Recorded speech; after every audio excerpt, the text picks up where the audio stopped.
Shout out to Omaha Steaks for sponsoring this update. It's almost time for Father's Day, and guys, Omaha Steaks is offering the perfect gift for the grill master in your life. Get the Father's Day package for just $49.99 when you visit omahasteaks.com and type the "no" in the search bar. Oh no. Welcome to the No, I'm Brian. We've got more proof that a Devil May Cry 5 announcement might be incoming. That's because Capcom has registered a domain for the game following weeks of rumors that it's real, that it's a real thing. Devil May Cry 5 is happening.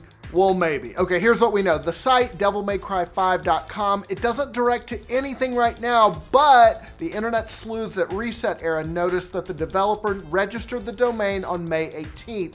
So obviously that's not a confirmation. It does make sense that a developer would do that just ahead of a big announcement like, say, at E3. We've been hearing a lot of rumors about Devil May Cry 5. Last week, we reported that the Austrian dealer Gameware published a listing for the game, both for the PlayStation 4 and Xbox One, and added that it's expected to be published in 2018. Again, not sure if it's going to be announced at E3, but we'll keep you posted. Bungie announced a massive new investment from a Chinese company that will not only bring games like Destiny 2 to China, but also sounds like it's going to result in new game franchises from the developer. The $100 million investment is from NETEASE, which is a huge Chinese online gaming company.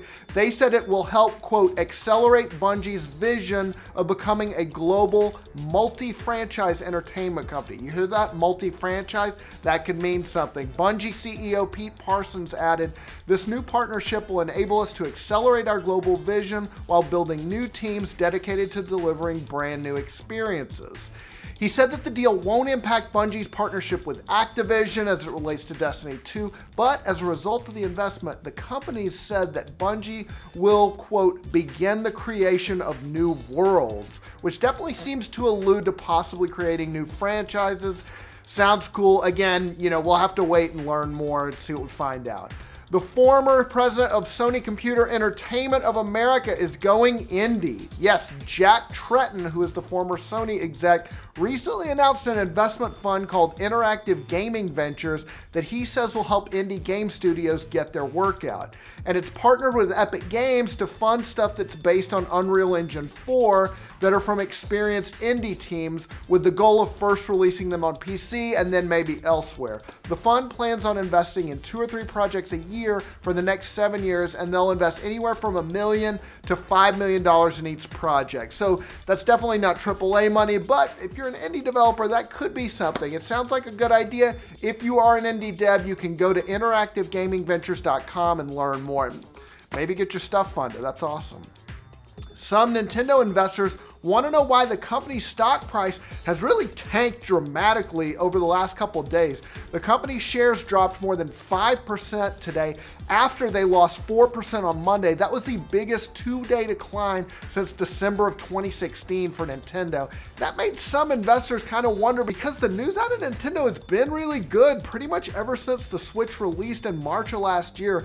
Bloomberg reports, though, that the volatility in Nintendo shares has grown since a few months ago because investors are trying to gauge whether the company can maintain the Switch's sales momentum this year. So we'll see if E3 can help turn things around.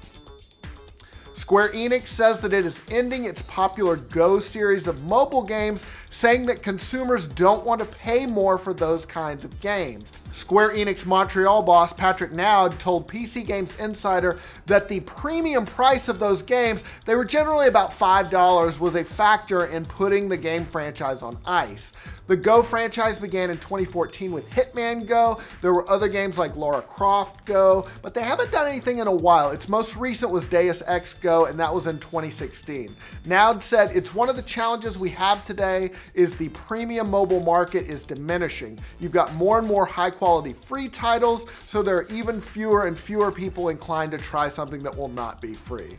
Yeah, it is weird. Like, if you try to buy like Final Fantasy on mobile, you're like, what? This is $20? Do they think I'm made of money? It's just weird to see that like on the App Store. Microsoft has announced a sale on its line of Xbox One consoles that looks like it's timed around E3. The sale includes a 500 gig Xbox One S console for $199, a 1 terabyte Xbox One S bundle for $249, and most interestingly, the Xbox One X has been cut to $449. Microsoft says that's the first time the console has ever been discounted. They're also giving away some other stuff. Well, not giving away, you do have to pay money. A month of Xbox Live Gold or Game Pass for $1, $10 off controllers, and there's also sales on games like Sea of Thieves, PUBG, and Monster Hunter World. The sale starts on Thursday. Could Fallout 76 be coming sooner rather than later? Bethesda just announced the game last week with a teaser trailer. Soon after that, Amazon put up a pre-order page for the game, and some people noticed that that page had a July 31st release date, which would be next month. Now that's not completely unheard of, and some developers do hold off on making a big announcement on their game until it's almost ready to ship, but still that date kind of raised some eyebrows. Turns out though it might have just been a mistake. The date has now been changed to the more placeholdery December 31st, 2019.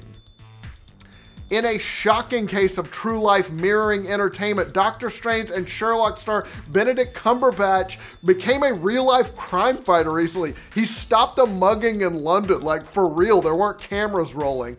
While traveling in a cab, the actor saw a bicycle delivery driver being beaten by a gang of 4 people who were trying to rob him. Cumberbatch and the cab driver intervened, restraining 2 of the attackers. What the fuck? Did he have a cape? Did that help out too? When asked why he put himself in harm's way, Cumberbatch said, "I had to, you know?" That's way more nonchalant than I would have been. I would have been saying that through tears. To make this all even more bizarre, the incident happened on Marylebone High Street, which is just around the corner from Baker Street, which is the fictional home of Sherlock Holmes. So now we can literally say that Sherlock Holmes stopped a crime in his neighborhood. That's pretty awesome. Sony has pulled the Spider-Man spin-off Sable and Black Cat off of its release schedule. It was originally scheduled for a February 8th release of next year, but the side project is now TBD, which is usually a very bad sign. The company has come out and said the film isn't dead, rather it's back in development and being retooled. Normally though, that big of a backward step means that the project isn't gonna happen, but we'll see what happens here. Silver and Black was to follow 2 Spider-Man villains, Silver Sable and Black Cat, but much like Sony's Venom movie, it wasn't going to be an official part of the MCU or involve Spider-Man. So maybe Sony's waiting here to see how Venom performs, or they've realized that making Spider-Man related movies without Spider-Man is kind of a bad idea, or maybe the script just sucked and they'd rather risk not making the spin-off than making a bad one, but kind of seems like this might not be moving forward. We'll wait and see. Pokemon fans have wondered for years, just what is Snorlax? Is he a bear? Is he some kind of weird narcoleptic monster? Well, we finally have an answer. The iconic Pokemon, it's actually based on a real person. Check out this art. Yeah, Pokemon art director Ken Sugimori told a Japanese newspaper that Snorlax was inspired by Pokemon game designer Koji Nishino. And if you look at them side by side, they definitely have a similar appearance. It is really adorable. Nishino has been working on Pokemon games since 1996, which is pretty much since the beginning. And Pokemon has even dropped hints about Snorlax's real identity in previous games.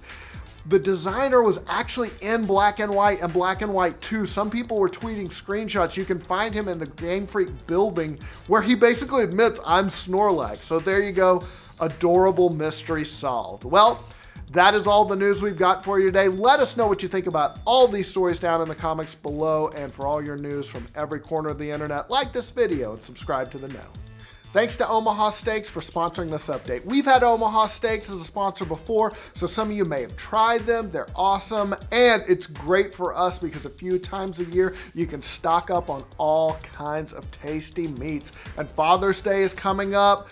Every dad loves steaks. Look, it's a reality. I love steaks. We just want to be outside grilling, and now they're offering up a package just for the dad in your life that includes Get a load of this because it's insane. 2 tender filet mignons, 2 beefy top sirloins, 4 chicken fried steaks, 2 boneless pork chops, 4 all-beef Omaha steak burgers, 4 gourmet jumbo franks, 12 ounces of all-beef meatballs, 12 ounces, what? 1 pound of steakhouse fries, 4 caramel apple tartlets, those are delicious, plus you get seasoning, and then an extra 4 Omaha Steaks burgers, and that's all just $4.99. That is 78% off. That's insane. What other thing in your life is 78% off? They've sent this package to us before. It is enough food to feed a small army, or a no staff, or your whole family for a nice weekend cookout. We get them in the office, we fight over them like rabid dogs. We go through them so quick because they're delicious. They know what they're doing at Omaha Steaks. Plus, it's tough to beat the convenience of all the meat coming to you. You don't have to go anywhere. If you want to snag the Father's Day package for just $49.99, just visit omahasteaks.com and then enter our code THEKNOW, that's all one word, in the search bar to bring it up and get going.